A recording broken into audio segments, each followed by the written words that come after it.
Can you keep up with the pace of market regulatory reform? MarketsReformWiki.com, the place to keep up.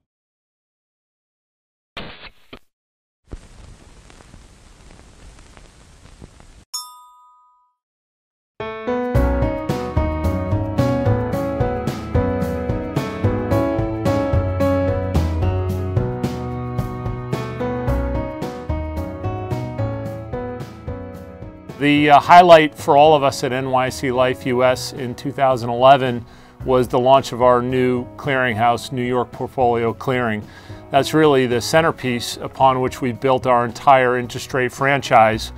The idea being that if you can combine cash and futures in a single margin environment, that we could offer unprecedented capital efficiencies back to our customers. So it was a long road building the clearinghouse and a complex regulatory approval process where we had to go through the SEC, the CFTC, and the Fed. But we were thrilled in March of 2011 to launch NYPC, and the customer response since that launch has been fantastic. Our open interest has been growing incredibly quickly. So really for us, that's been the main highlight.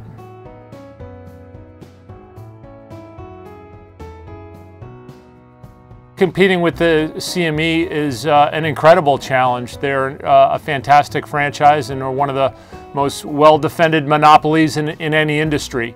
So we knew that the challenge was significant before we even began this project. So the strategy that we've pursued has been one based on innovation, to offer the market and our customers something that they have never seen before. And I think NYPC is a terrific example of that. What you're going to see from us in 2012 is a continued story of innovation. Products like GCF Repo futures are a great example of that.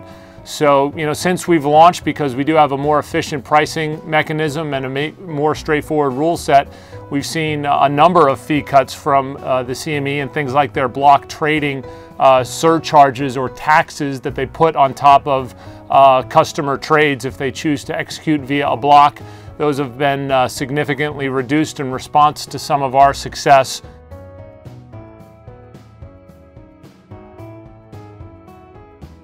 We've really been at the vanguard of the industry in terms of focusing on things like capital efficiency.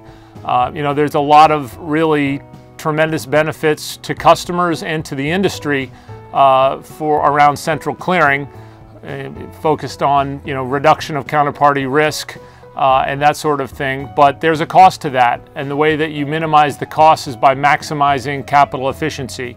So that's really what we've been focused on for the past year, is how do you bring together different asset classes with different conventions, different regulatory structures in a way that maximizes the benefit to the customer.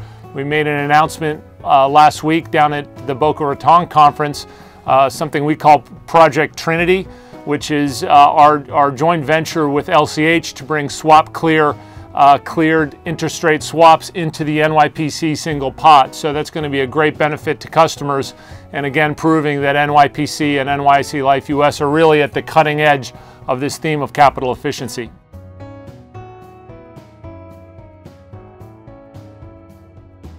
Logic dictates that the savings will be substantial because these are highly correlated assets, the underlying cash markets, futures, and interest rate swaps. We've been a little bit careful about pegging specific numbers because it's so portfolio dependent. What is the construct between assets and liabilities, hedges in any given portfolio, and the more hedged a portfolio, the higher degree of capital that's returned to the market.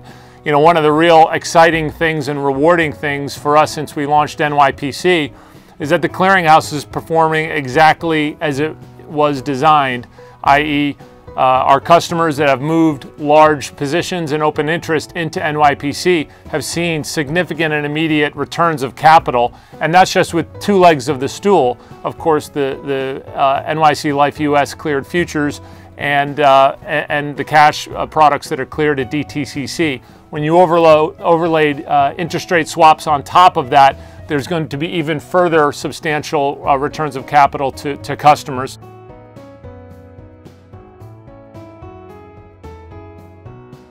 The overall environment in terms of interest rate products is obviously challenged because we've got a zero interest rate environment, and the Fed has communicated that it's likely to stay that way for some time. And up until the last few trading days, there's really been a drought of volatility.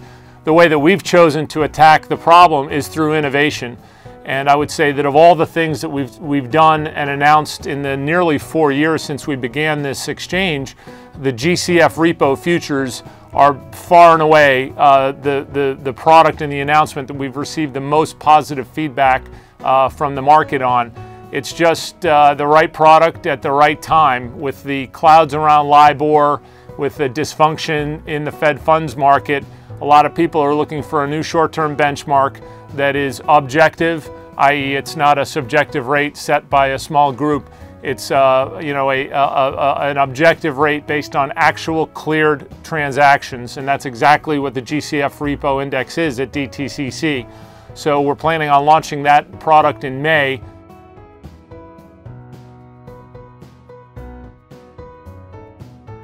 The breadth of customers that have reached out to us and are genuinely excited to begin trading this product has been enormous. Certainly for banks and for repo traders, it's a terrific tool to allow them to hedge their inventories in a more efficient and more transparent way. For arbitrage traders, to be able to hedge things like basis positions more efficiently, there's been a great response from the market. Prop traders are looking at this as a potential new global benchmark in dollar short rates, and they're excited to get involved. So as I said before, we think it's the exact right product at the exact right time. It underscores the theme of innovation and working with our customers as partners. And we're expecting that a year from now you'll be hearing a lot more about GCF Repo futures.